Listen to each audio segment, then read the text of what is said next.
চন্দ্রশেখর ঘোষের 2001 সালে ওনার যে ভাবনা, ওনার যে চিন্তন ছিল, শুধু অনুদান নয়, যে গ্রামের স্তরে যাদের যে দরিদ্র ব্যক্তিরা যাতে আরো আয় বৃদ্ধি করতে পারে এবং দারিদ্র থেকে মুক্ত পেতে পারে।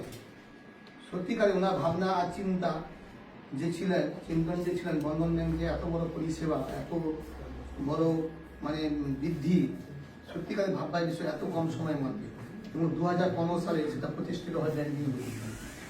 সত্যিকারে আরও আমি ঈশ্বরের কাছে প্রার্থনা করি যাতে এই ব্রাঞ্চ আরও আমাদের এখানে দৃঢ় শক্তিশালী হয়ে ওঠে।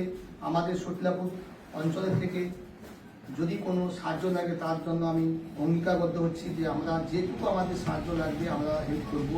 আপনাদের ব্যাংকে যেটুকু সেটা আমরা প্রতিজ্ঞাবদ্ধ অঙ্গীকারবদ্ধ করছি এবং আপনারা এইভাবে করুন, আমরাও সহযোগিতা করব। এই বলে সবাইকে আমার শ্রদ্ধা, শুভেচ্ছা এবং অভিনন্দন জানিয়ে এখানে কথা শেষ।